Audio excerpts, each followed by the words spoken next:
Hey, and welcome to another exciting episode of the Christ-Centered Chiropractic webinar. I want to talk about two things today. We've got two webinars in one, so one of these is free. The first thing we're going to talk about is how do we truly scale anything big? How do you grow a big anything? And then secondly, I want to talk about closing and communication and how we address a group. I've been doing outside marketing talk once a week, often two the same day at a new clinic we opened up this last year, about an hour and a half away from me. So what I do, go down there, do a talk, and the people from the previous week are now there, and I'm closing them, and then come back the next week. And so I love it. I love that challenge to communication. We're going to talk about that as well. So let's talk about scaling a business, in this case, your clinic. I've always been fascinated by the church. Like, you go to one church and it's small and they can't grow. You sit down, the pastor's pretty good. Praise and worship, it's great. So why a year, 2 years, 3 years later, are they still struggling to get more than, 150, 60, 70 people to show up when somebody down the road, similarly talented, they're about the same level of intelligence, and the church has exploded. They've got campuses now, not just one church, parking issues, 100 volunteers. I mean, what's the difference? In fact, the very first church I went to, this pastor was actually the best I'd ever heard. Like when I would go on Sundays, I would leave there, I'd tithe, but I'd actually feel like I should pay. Like I would think I would buy a ticket to this. This is like a show, like going to Broadway or going to a concert. I would pay for this.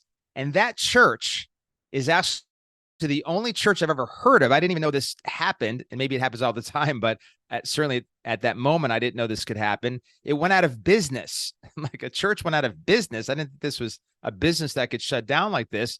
They actually went out of business, and he moved on, left being a pastor, moved back north for a job. And so I, for years, wondered, what is the difference? What makes a clinic, what makes a church grow where others can't? So there's a lot of things that we can get into. I once asked Reinhard Bonnke, who goes out and does a crusade, and there's 2 million people plus show up in a field in Africa to hear him speak, when other groups will go out to Africa or anywhere else in the world and go to do a crusade, and nobody shows up, or 70 people or 30 people or 10 or 5. What's the difference? And I asked Reinhard himself, how is it that you do that? He, even the day before the crusade, he has to rent out an arena, and 10,000 leaders, they called it the fire conference, 10,000 leaders would come in, where they train these leaders to manage the 2 million the next day. I mean, imagine that. You go to a different country, you got to rent an arena, and they needed heavy equipment that they would rent to clear a field, and then bring in all these lights. I mean, it's just insane what he would have to do. There's that many people wanting to hear this one guy, yet other people can't get anybody in a room. I asked him what the difference is, and he just talked about passion. You've heard me mention this metaphor before. He said, if you got a cold pot of coffee, do you put it on a cold burner or on a hot burner? So if you got a cold group of people or a cold world, who's going to reach them? Someone who's on fire for Jesus, or someone who's lukewarm or cold?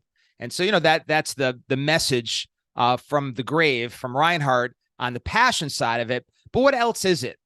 And so as we studied this, and I've done studies anywhere from just listening to leadership podcasts from Craig Groeschel, which I highly recommend, or I'm also getting my PhD in business, and it's all about systems. You need systems to scale. And I don't want to bore you with another lame discussion on chiropractic systems. I just want to make this one point. So when people come in, there's this tug of war that goes on between the courage of the doctor and their team and whatever objections or fears we have about what's going on in the patient's mind.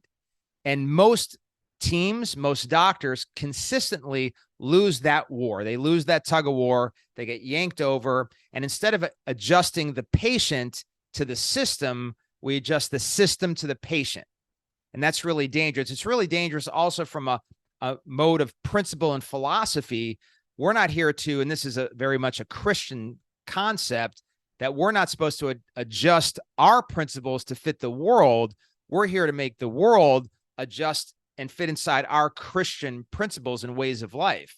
And many theologians have concerns that as churches get more secularized, they're doing the opposite. They're adjusting to fit the ways of the world. You have these very worldly churches versus churches that are trying to get you out of the world and living according to Christ, to be true Christ followers and live as in heaven and not on earth.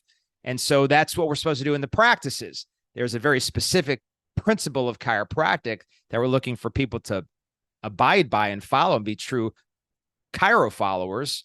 And yet we adjust down to fit their mindset out of fear that we won't be liked and they'll give us a bad review, fear that we won't get their money, fear that they'll tell other people and we'll lose patients, all kinds of fears like that, instead of the courage, the boldness to really be like Reinhard Bonnke and have them fit our principles, to be on fire for chiropractic, burn the bridges, toe the line, stay on purpose, and get people to come over to our way of doing things.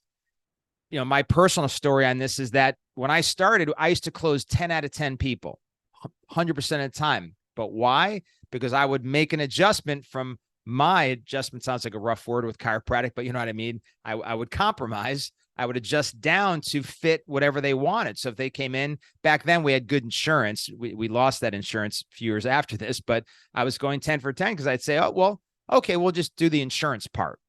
And, you know, and I thought, well, I'll see if I can't essentially trick them into being a real patient as we go.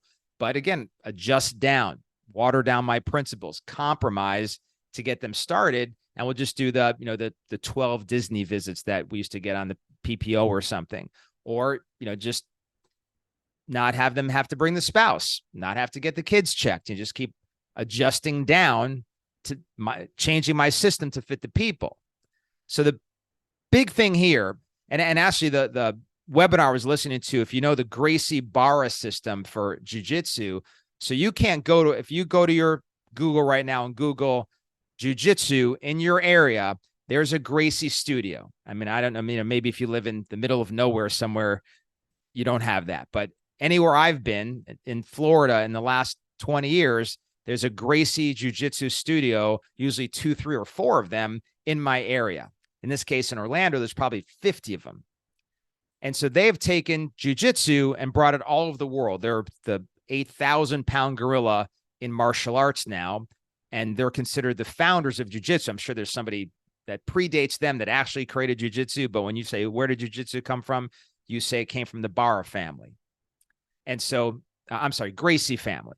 So Gracie Barra. Barra is I think, Brazilian for jiu-jitsu, for wrestling.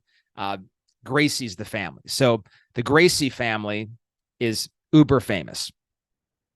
And so I was listening to an interview with one of the Gracie brothers. I think he's now the grandkid of the founder, and there's hundreds of Gracies. And he said the reason they're big, while I mean, talk about it, studios that can't grow. I mean, other karate studios, other Gracie, non-Gracie locations, they'll always be small. They'll never go anywhere. And we have a lot of those around me. I mean, dozens of these really tiny little dojos that never go anywhere. They'll always be small. And the one thing he said was, we do not adjust our systems to fit the people. The people have to make adjustments to fit our systems. We have a system.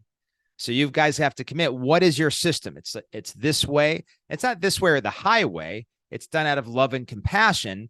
But what I've taught my staff is really this idea of just having self-esteem around what we do. What we do, we know it works. We know it saves lives. And I'll always tell my team, the patient always wants to hurt themselves. They want to do something that won't help them.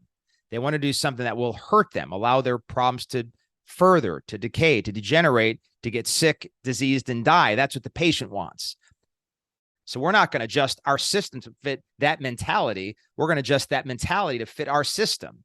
And so we will tell them, listen, I understand why you don't want to commit to a plan, or why you won't bring your spouse, or why you don't want to also do the home rehab or something. But I always tell them, listen, because again, it's not my way or the highway. I'm telling them, listen, it'd be a lot easier for us if you didn't have to bring your spouse. I understand that you're busy Thursday night and have, church, or you have soccer, whatever. I wouldn't do this if it wasn't that important. And so I'm not going to have your husband not come, or I'm not going to have you not have your kids checked, or to shortchange your plan. I'm not going to do that because I wouldn't risk your health. You're too important to me. Your health matters too much to me to risk it even 1%. So that's why we do it that way. And if somebody still don't want to do it, we've also informed them that, well, we don't work with everybody. It's not that we don't love everybody and that we don't want to work with everybody. We want to save everyone's life, but there's a way that works to get you better, and we know it's going to work. And then there's every other way. And so if that's not the way you're interested in, it's not a problem. You can always come back because the problem's not going away. It's only getting worse. Or, if you'd like to go somewhere else, we're happy to forward your information. And often at that point, they actually commit. I think in sales, they call it the takeaway. I just call it sticking to your systems and having integrity and not compromising and not watering it down. And so your staff will love you for that, because staff gets confused because there's no real rules. There isn't really a system. The fence can come down anytime the doctor wants it to, because a patient complains or has a different preference, and we can't change things based on different preferences. There's a training within orthodontics that I went through, and they really just look at their entire system as a system of self-esteem, that if you want staff to have high self-esteem, doctors to have high self-esteem, then you have one way you do it.